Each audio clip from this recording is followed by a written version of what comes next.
ایک عرب اور عیسائی چرواہا ایک عرب اونٹنی پر سوار اس رستے کو طے کر رہے تھے جو کراکرا دسوری سے آرکا کی طرف جاتا ہے۔ دوپہر کا وقت تھا، آفتاب عالم تاب عین سر پر پہنچ گیا تھا اور نہایت آب و تاب سے چمک رہا تھا۔ سفید دھوپ پھیلی ہوئی تھی اور اس میں ایسی چمک تھی کہ نظر اٹھا کر دیکھا نہ جاتا تھا۔ آفتاب کی شعاعیں ریت کے ذروں میں ایسی بجلیاں بڑھ رہی تھی جنہیں دیکھ کر آنکھیں حیران ہو جاتی تھی۔ گرمی کا یہ عالم تھا کہ سوار اور اونٹنی دونوں پسینے میں شرابور تھے۔ عرب سوار نے اپنے تمام جسم پر ایک چادر اس طرح لپیٹ رکھی تھی کہ سوائے آنکھوں کے بدن کا کوئی عضو نظر نہ آتا تھا۔ چونکہ دھوپ اور گرمی نے انہیں پریشان کر رکھا تھا، اس لیے وہ فکر میں تھے کہ کہیں کوئی سایہ دار درخت آ جائے تو اس کے سائے میں کچھ دیر سستا لیں۔ لیکن وہ میدان لک و دک تھا۔ اول تو وہاں درخت تھے ہی نہیں، اور اگر تھے تو ان پر پتے نہ تھے، شاخیں نہ تھی، صرف تنے ہی تنے تھے۔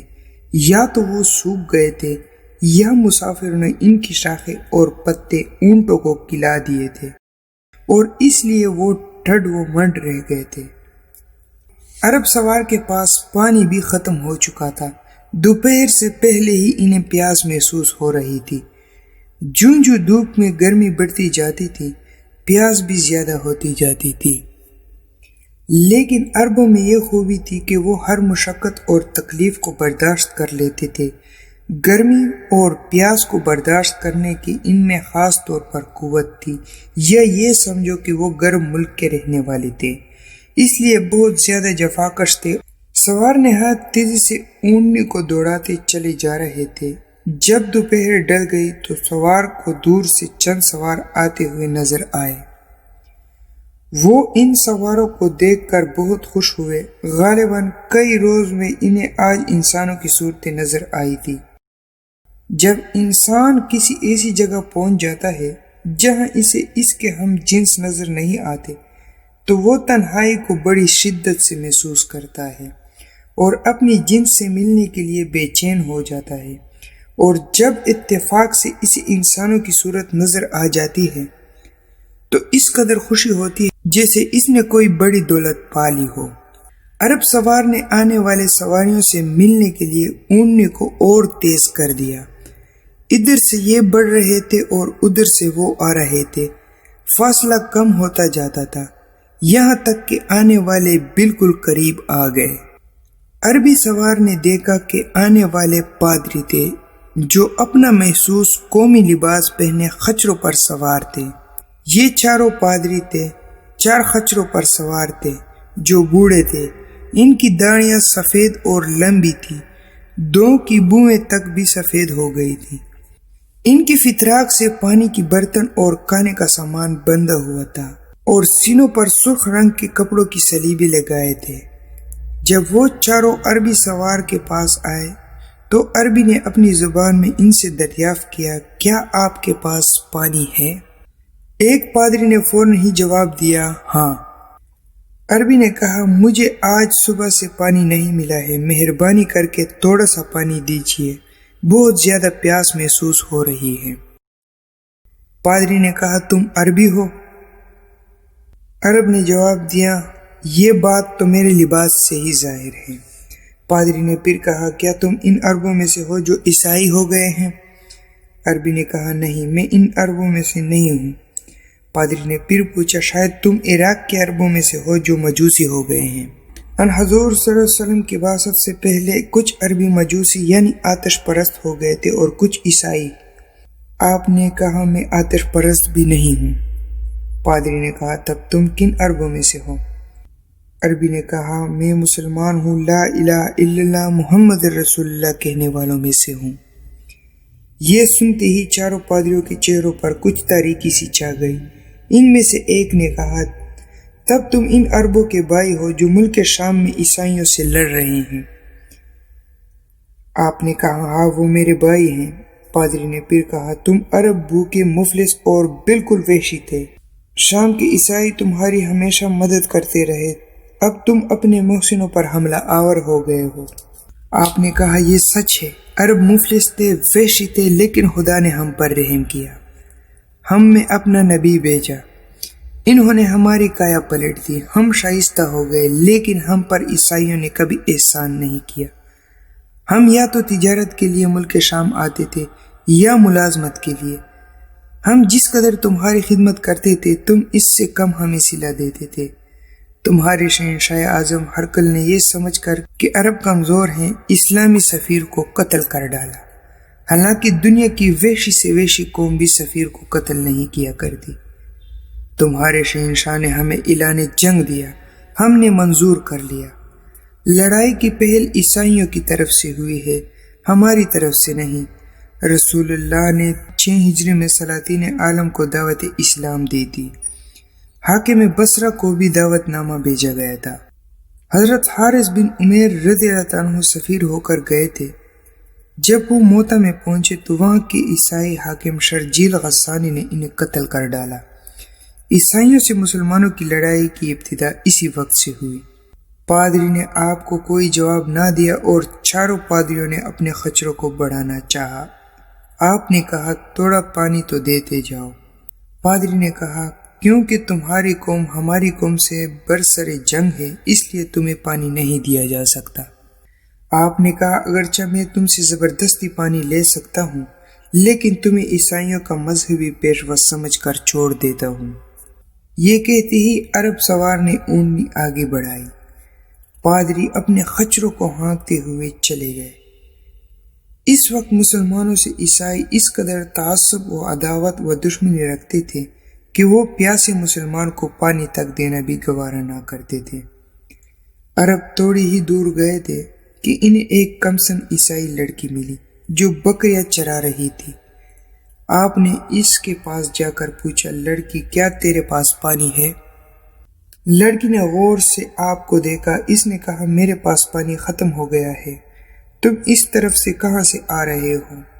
میں نے آج تک کبھی اس طرف سے کسی مسافر کو آتے ہوئے نہیں دیکھا۔ آپ نے کہا میں ایران سے آ رہا ہوں۔ لڑکی نے حیرت ناک نگاہوں سے آپ کو دیکھ کر کہا ایران سے؟ تعجب ہے، سنا ہے ایران کا رستہ بڑا دشوار گزار ہے۔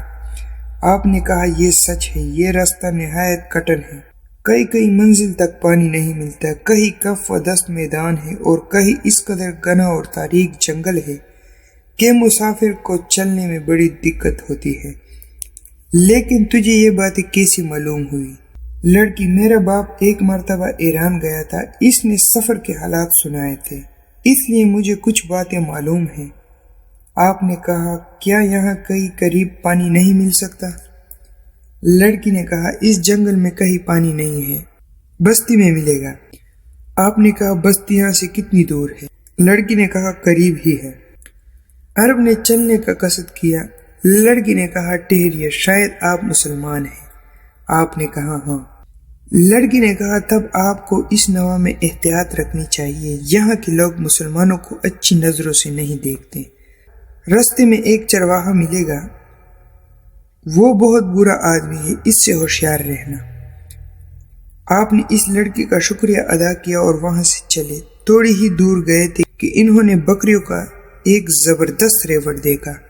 قریب ہی ایک درخت تھا، اس کے سائے میں ایک چرواہا بیٹھا ہوا تھا، وہ پیالے میں کوئی چیز لے کر پی رہا تھا۔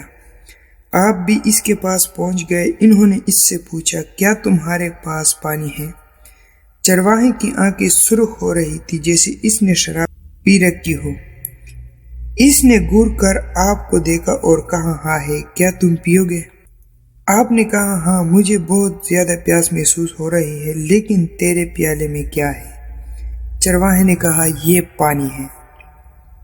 آپ نے کہا شراب معلوم ہوتی ہے۔ چرواہے نے کہا اس پانی کا رنگ ہی ایسا ہے، اونٹنی سے اتر کر اس کی بوند سونگھ کر دیکھ لو۔ آپ نے اونٹنی کو بٹھایا، پلان سے نیچے اترے۔ چرواہے نے کہا تم شاید مسلمان معلوم ہوتے ہو جو پانی کو شراب سمجھ کر ڈر رہے ہو۔ آپ نے کہا ہاں۔ چرواہے نے کہا خوف نہ کرو، یہ پانی ہے۔ آپ چرواہے کے پاس جا کر زانوں کے بل بیٹھ گئے اور جھک کر بو سونگھنے لگے۔ چرواہے نے اپنے پاس ایک موٹا ڈنڈا رکھا ہوا تھا، اس نے حیرت انگیز پھرتی کے ساتھ ڈنڈا اٹھا کر اس سے زور سے آپ کے سر پر دے مارا کہ وہ بے ہوش ہو کر گر پڑے۔ چرواہے نے فتحانہ انداز میں کہا، میں اس مرد مسلمان کو گرفتار کر لوں، میرا آقا اس کارنامے سے بہت خوش ہوگا۔ چنانچہ اس نے آپ ہی کے امامے سے اسے جکڑنا شروع کر دیا۔ جب آپ کو ہوش آیا تو انہوں نے اپنی مشقیں بندھی ہوئی دیکھی۔ ان کے سر میں کافی چوٹ آئی تھی۔ انہیں خوف ہوا کہ کہیں ان کی کھوپڑی کی ہڈی تو نہیں ٹوٹ گئی، کیونکہ سر میں سخت درد تھا۔ وہ ٹٹول کر دیکھنا چاہتے تھے لیکن ہاتھ بندھے ہوئے تھے، دیکھ نہ سکے۔ چرواہا اس وقت بھی شراب پی رہا تھا۔ اس نے جب عرب کو ہوش میں دیکھا تو ہنس کر کہا، کہتے ہیں کہ مسلمان بہادر ہوتے ہیں، بس یہی بہادری تھی تمہاری، میرا ایک ڈنڈ بھی نہ سہ سکے، جٹ بے ہوش ہو گئے۔ آپ کو اس کی لفظ زانی پر غصہ تو بہت آیا، لیکن کیا کرتے؟ اس نے غضبناک نگاہوں سے چرواہے کو دیکھا۔ چرواہا بھی انہیں دیکھ رہا تھا۔ اس نے کہا، خبردار جو گورا، ورنہ آنکھیں نکال لوں گا۔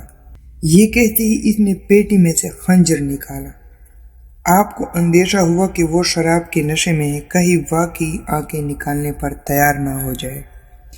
انہوں نے نگاہیں جھکا لی۔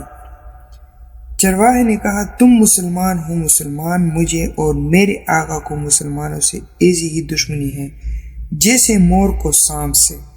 اگر میرا آقا یہاں ہوتا تو میں ابھی تمہیں اس کے سامنے پیش کر دیتا، وہ مجھے انعام دیتا اور تمہیں قتل کر ڈالتا۔ وہ ان قریب آنے والا ہے۔ آپ نے سوچا کہ اس شرابی چرواہے کو باتوں میں لگانا چاہیے تاکہ وہ کوئی ایسی حرکت نہ کر بیٹھے جسے انہیں مزید کوئی اذیت و تکلیف پہنچے۔ چنانچہ انہوں نے کہا، تمہارے آقا کا کیا نام ہے؟ چرواہے نے جواب دیا، اس کا نام قدح بن واصلہ ہے۔ آپ نے کہا، کیا وہ عرب ہے؟ چرواہے نے کہا، ہاں عرب ہے، نہایت بہادر عرب۔ عیسائی بادشاہ نے یہ بستی اس کی جاگیر میں دے دی ہے۔ جب تم اسے دیکھو گے تو حیران رہ جاؤ گے، نہایت طاقتور اور توانا ہے۔ اس نواح میں وہ دیوزاد مشہور ہے۔ آپ نے کہا، شاید تمہارا آقا قدح عیسائی ہو گیا ہے۔ چرواہے نے کہا، ہاں میں بھی عیسائی ہوں۔ کیا بات ہے عیسائی مذہب کی، شراب حلال، چاہے جتنی پیو۔ میں تو شراب سے اچھی نعمت کسی چیز کو بھی نہیں سمجھتا۔ تم نے پی نہیں ہے؟ حضرت مسیح کی قسم، اس کے سامنے ہر چیز کو بھول جاؤ گے۔ لو تم بھی کیا یاد کرو گے، ذرا سی چکھ کر دیکھو۔ یہ کہتے ہی اس نے شراب کا پیالہ جس میں وہ گھونٹ گھونٹ کر پی رہا تھا آپ کی طرف بڑھایا۔ اس کی بدبو سے ہی آپ کا دماغ پھٹنے لگا۔ انہوں نے کہا، شراب ہمارے مذہب میں حرام ہے۔ چرواہے نے کہا، یہی تو کہتا ہوں، کتنے بد عقل ہو تم مسلمان، دنیا کی بہترین نعمت کو اپنے اوپر حرام کر لیا ہے۔ اچھا بتاؤ تو شراب کیوں حرام ہو گئی؟ آپ نے کہا، اس لیے کہ یہ سڑی ہوئی چیزوں کا عرق ہوتا ہے۔ چرواہے نے کہا، غلط غلط، یہ خالص انگوری شراب ہے۔ آپ نے کہا، انگور میں اور بھی کئی چیزیں ڈال کر اسے سڑایا جاتا ہے، پھر عرق کھینچا جاتا ہے، اس لیے اس میں ایسی تیز بدبو ہوتی ہے جس کے سونگھتے ہی آدمی کا جی برا ہونے لگتا ہے۔ اس کے علاوہ شراب انسان کو مست و مخمور کر کے اس کے ہوش و حواس گم کر دیتی ہے۔ اسے خبر ہی نہیں ہوتی کہ وہ کس گندگی نالے میں پڑا ہے، یا سڑک پر، گھر میں ہے یا کسی کوڑے کی ڈھیر پر۔ نشے کی حالت میں جو کچھ وہ کرتا ہے اسے اس کے متعلق احساس نہیں ہوتا۔ بیٹی، بہن، ماں اور بیوی میں تمیز نہیں کر سکتا۔ جب تک نشہ رہتا ہے طبیعت میں نامناسب جوش اور دل میں واہیات قسم کی امنگ رہتی ہے، لیکن جب نشہ اترا اعضائے شکنی شروع ہو گئی جیسے اس نے بڑی مشقت کی ہو۔ جوڑ جوڑ میں درد معلوم ہونے لگتا ہے، کسی کام کرنے کو جی نہیں چاہتا، ایسا پست ہمت اور بزدل ہو جاتا ہے کہ کتنے ہی قوی و ہیکل ہو، ایک معمولی آدمی اسے زیر کر سکتا ہے۔ یہ تو وقتی نقصان ہے، لیکن سب سے زیادہ نقصان یہ ہے کہ شراب پھیپھڑوں اور جگر کو خراب کر دیتی ہے۔ شراب کی طاقت جاتی رہتی ہے، حرارت رہنے لگتی ہے، اور وہ یا تو مر جاتا ہے یا ایسا بیمار اور ناتواں ہو جاتا ہے کہ مرنے کی دعائیں مانگنے لگتا ہے۔ چرواہے نے کہا تم کتنی بھی شراب کی برائی کرو لیکن میں نہ ڈر سکتا ہوں نہ اسے چھوڑ سکتا ہوں، اگرچہ تمہارے کہنے سے اب مجھے خیال ہوا کہ میں بڑا قوی اور بہادر پہلوان تھا، اپنے سامنے آدمی کو کوئی ہستی نہیں سمجھتا تھا، لیکن اب وہ طاقت اور وہ کس بل نہیں رہے۔ طبیعت کچھ خراب رہتی ہے، کسی مشقت کے کام کو کرتے ہوئے سانس پھول جاتا ہے۔ میں عرصے سے اس بات کو محسوس کر رہا ہوں کہ پورا سانس نہیں لے سکتا، لیکن میری عمر کے ساتھ ساتھ میری طاقت کا انحطاط ہوتا جاتا ہے۔ اس میں شراب کی کوئی خرابی اور دخل نہیں ہے۔ آپ نے کہا دیکھو تم ابھی بھی جوان ہو، قوی بھی ہو، اس لیے تمہیں شراب کے نقصانات کا زیادہ احساس نہیں ہوتا۔ جب جوانی کی قوت جاتی رہے گی تو 100 بیماریوں کے ایک بیمار ہو جاؤ گے۔ اگر تم شراب کو اب بھی چھوڑ دو تو پھر ایسے ہی ہو سکتے ہو کہ جوان کو بھی نظر میں نہ لاؤ۔ چرواہے نے کہا واہ واہ، میں ایسی نعمت کو چھوڑ دوں؟ ہرگز یہ نہیں ہو سکتا، لو تم بھی پیو۔ چرواہے نے آپ کی طرف پیالہ بڑھایا، آپ نے کراہت سے منہ پھیر لیا۔ چرواہے نے شراب اس کے اوپر انڈیل دی۔ انہیں ناگوار تو بہت ہوا لیکن بندھے ہوئے تھے، کچھ نہ کر سکے، غم و غصہ کا کر رہ گئے۔ لیکن اس باتوں کے سلسلے کا یہ اثر ہوا کہ چرواہے نے جو خنجر پیٹی میں کھینچ لیا تھا اسے پھر میان میں ڈال دیا۔ آپ نے دریافت کیا تمہارے آقا کہاں گیا ہے؟ چرواہے نے کہا شہنشاہ ہرقل عظیم کی خدمت میں گیا ہے، وہ ہر سال جایا کرتا ہے لیکن اس مرتبہ سال بھر سے پہلے ہی چلا گیا ہے، خود شہنشاہ نے اسے طلب کیا تھا۔ آپ نے کہا کب تک آ جائیں گے؟ چرواہے نے کہا آخری اطلاع یہ ہے کہ وہ انطاکیہ دارالسلطنت سے چل پڑا ہے، 1 یا 2 روز ہی میں آنے والا ہے۔ اب عصر کا وقت ہو گیا تھا، دھوپ کی سفیدی سنہرے پن میں تبدیل ہونے لگی تھی، آفتاب کی شدت کم ہو گئی تھی۔ اس وقت وہی لڑکی جس نے چرواہے سے آپ کو ہوشیار کیا تھا اپنی بکریاں لے آئی۔ وہ آپ کو بندھا ہوا دیکھ کر کچھ افسردہ حاضر ہو گئی لیکن بولی کچھ نہیں، افسوس بھری نگاہوں سے دیکھتی چلی گئی۔ اسے دیکھ کر چرواہے نے کہا لو وہ خوبصورت ہرنی اپنی بکریاں لیے جا رہی ہے، مجھے بھی چلنا چاہیے۔ اس نے بکریوں کو جمع کیا اور آپ کو ساتھ لے کر بستی میں چلا گیا۔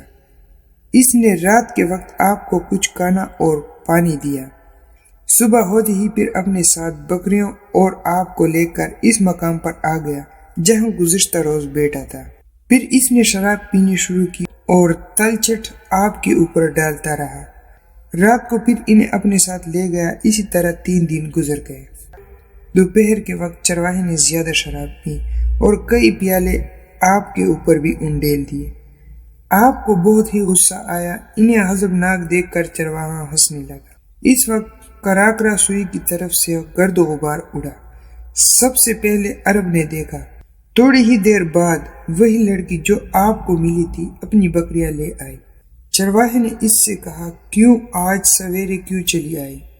لڑکی نے کہا آج میری طبیعت کچھ ٹھیک نہیں ہے اس لیے آ رہی ہوں۔ چرواہے نے کہا یہ تمہارے پیچھے غبار کیسے اڑ رہا ہے؟ لڑکی نے کہا میرا خیال ہے کہ کوئی لشکر آ رہا ہے۔ چرواہے نے کہا مکار، یہ نہیں کہتی کہ ڈر کر بھاگی جا رہی ہوں، مت جا، میرے پاس ٹھہر، کسی کی یہ مجال نہیں ہو سکتی کہ تیرے یا تیری بکریوں کی طرف آنکھ بھر کر بھی دیکھے۔ لڑکی نے کوئی جواب نہیں دیا، وہ بڑھتی چلی گئی۔ اس کے جاتے ہی غبار چھٹ گیا اور عربوں کی فوج آتی ہوئی نظر آئی۔ چرواہا عربی لشکر کو دیکھ کر زرد پڑ گیا۔ آپ کا چہرہ فرط مسرت سے چمک اٹھا۔ ان دونوں کے دیکھتے ہی دیکھتی عربی رسالے ان کے قریب آ گئے۔ یہ مسلمان تھے۔ ان مسلمانوں نے جو ہی آپ کو دیکھا وہ رک گئے۔ انہوں نے اپنے سپہ سالار سے جا کر کہا اس لشکر کے سپہ سالار حضرت خالد بن ولید رضی اللہ عنہ تھے۔ وہ بڑھ کر آپ کے پاس آئے، انہیں دیکھ کر مسکرائے اور کہا ابن عامر تم یہاں اور اس حالت میں؟ ان عرب کا نام حضرت عامر بن طفیل دوسی رضی اللہ عنہ تھا۔ وہ نہایت بہادر، مشہور شہ سوار اور جنگجو تھے۔ انہوں نے کہا ہاں میں دھوکہ کھا گیا۔ حضرت خالد رضی اللہ عنہ نے کہا کیسے؟ حضرت عامر رضی اللہ عنہ نے اپنی اسیری کا تمام واقعہ حضرت خالد بن ولید کو سنایا۔ چرواہا جو کچھ ان پر سختیاں اور زیادتیاں کرتا رہا تھا وہ بھی بیان کی۔ حضرت خالد بن ولید کو غصہ آ گیا۔ انہوں نے تلوار کھینچ کر چرواہے پر ایسا وار کیا کہ اس کا سر قلم ہو کر دور جا گرا۔